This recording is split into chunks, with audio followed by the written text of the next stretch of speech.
లక్షలు అవును తీసుకున్నారు. అవును ఎంతైతే అంత గ్రూప్ ఆ రోజు ఇది లెక్కగట్టి 10 లక్షలు తీసుకున్నోళ్ళు కూడా ఉన్నారు. 10 ఓకే లక్షలు తీసుకుంటే ఒక్కొక్కరికి 2 లక్షలు.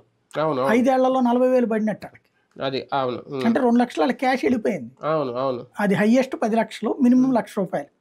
ఆ డబ్బులు రుణమాఫీ చేసేసాడు. అంటే 2019 ముందు తీసుకున్నటువంటి లోన్లు ఏవైతే ఉన్నాయో 5 ఏళ్లలో రుణమాఫీ చేసాడు, విత్ వడ్డీ కూడా కట్టేశాడు. కాబట్టి అట్లాంటి అది ఉంచుతాడా లేదా ఈసారి ఆ రుణమాఫీ అనేది చూడాలి. అదే నేను అనుకుంటున్నాను తప్పించి మిగతాయి పెద్ద మార్పులు ఉంటాయి అంటే డ్వాక్రా రుణమాఫీ అయ్యే అవకాశాలు అయితే ఎక్కువ ఉన్నాయి. అదే అది చేశాడు క్రిందసారి, ఈ దఫా అది అంటాడా? దాని బదులు రైతు రుణమాఫీ చెప్పచ్చు, 5 ఏళ్ళు 20,000 ఇస్తానని చెప్పచ్చు. అవును అది కూడా నేను ఓవర్ ఎక్స్పెక్ట్ అయితే చేయట్లే. జగన్ది అతని యాటిట్యూడ్ పరంగా చూస్తే ఊరంతా ఒక దారి అయితే ఉలిపికట్టుతో దారి రకం. అందరు ఇట్ట అంటున్నారు కాబట్టి అది చేయడు అతను.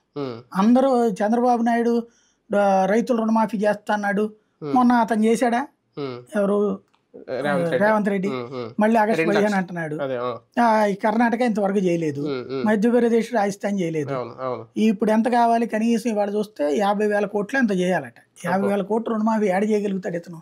అదే కదా, దాని బదులు ఆ పెట్టుబడి సాయం పెంచేటటువంటిది ఏదో చేయాలి. అంత భారం మీద వేసుకున్నా లేకపోయినా ప్రజలకు ఏదో గిఫ్ట్ ఇవ్వాలి 5 ఏళ్ళు మళ్ళీ అధికారం ఇచ్చినందుకు. గిఫ్ట్ అట్లాంటి గిఫ్ట్ మెంటాలిటీ క్రింద సార్ వచ్చాడు అధికారులు, ఈసారి ఆ రూట్ లో వస్తాడని నేను అనుకోవట్లేదు అంటున్నా.